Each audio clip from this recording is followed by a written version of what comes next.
Okay. I hope that's okay. You, Toby Harnden, you are the editor of the U.S. Bureau? I'm the U.S. editor of the Daily Telegraph, yeah. Okay. And are you traveling all down the Mississippi trying to find conservative radio talk show hosts that aren't afraid to let you in the studio?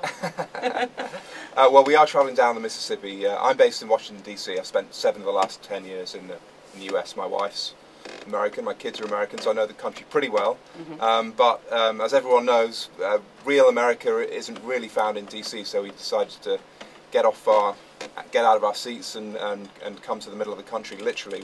We started off at Lake Itasca, northern Minnesota, and we're traveling all the way down to New Orleans in the Gulf of Mexico, talking to as many people of all different types along the way to try and find out, what people think about their country at the moment, what people think about the president. It does seem that he's still in his honeymoon period. A lot of people are saying it's too early to say.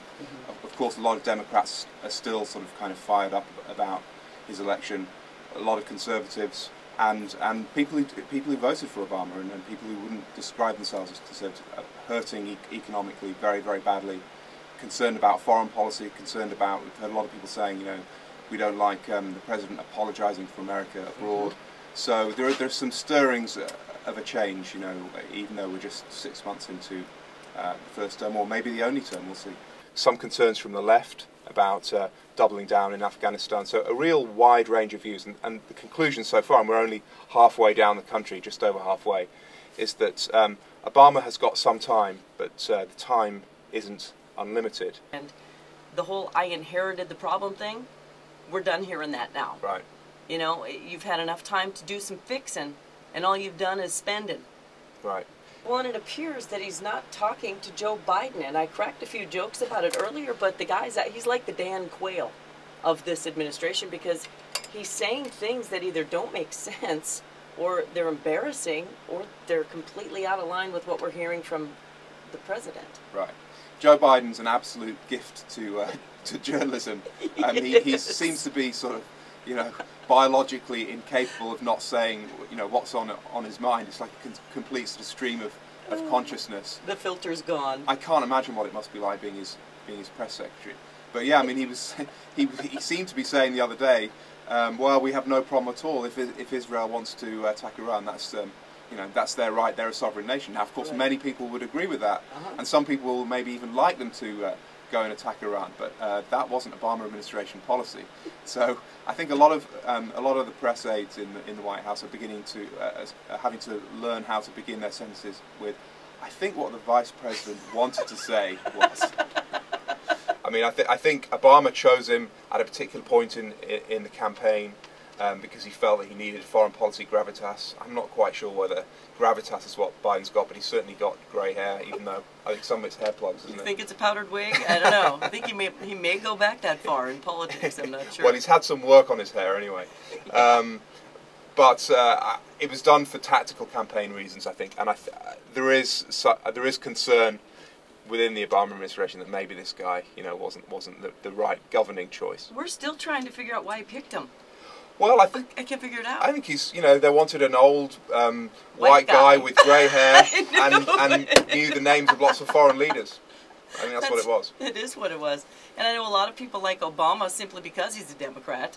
A lot of people like him simply because he's black. And a lot of people like him because he's mixed race. So he's all of these things that people want to be known for liking. I do think it's time for Obama to be judged on what he is and what he does rather than who he is. And if you remember the Cairo speech, it was all about, I am Barack Hussein Obama. Remember that middle name that couldn't be used during the campaign. He who shall not be named. Well, now it's BHO all the way. It's all about him. This is me. This is my life. Look, I grew up in Indonesia. My father was from a Muslim background. Couldn't have said that during the campaign. Yeah. That I'm the person who can heal the world. And he used to end his campaign speeches with, let's change wherever he was. Let's change America and let's go change the world. But ask him a question he doesn't like at a press conference, and whoo, right, daggers come shooting out. My goodness. Drudge picked up on this evil eye thing the other day. He did. Which and there is this kind of he looks kind of, he raises his head and he sort of looks down at you. And certainly within the White House, if you ask a question they don't like, Ed Henry, I think it was, of CNN. He got the evil eye, and they really don't like it. I remember speaking to a Brit who's the editor of the Chicago Sun-Times, and he was saying, you know, they endorsed him. They did this article about how great he was, and there were just a couple of sentences of mild concern about certain aspects of his policies. And he immediately had David Axelrod on the phone saying, "What do you mean by saying that?" Yeah. You know, so these guys want 100%. Yeah, and that to me is socialism. It's government-owned media, and it's wrong. It is the media's job to hold this administration, any administration, to account, and I hope they'll do their job. I almost had a diaper moment when he called on Major Garrett from Fox News, and he's like, "What took you so long?" I was like, "Oh!" The choir opened up. I was so excited. That question did not go down well. I'm sure. I'm sure that it was didn't. seen as a cheap shot, but a tough question is not a cheap shot. No. And you have to be able to answer tough questions, or we are going to be seen as the paper tiger Osama bin Laden always thought we were. Yeah, absolutely. And I think it's just as it's the job of an opposing candidate and an opposing party to hold the president to account, it's the job of the media to hold the president to account. And if they don't do that, then he's just going to get a free run, and that's not going to make him any better at his job. Yeah, and I frankly have never gotten a tingle up my leg when he's spoken. It's the Daily Telegraph. His name is Toby Harnden. You're the U.S. editor, correct? That's right. Yeah. All right. Good to have you here today. Good to be here, for. Thank you. It's 8:57. Back after this.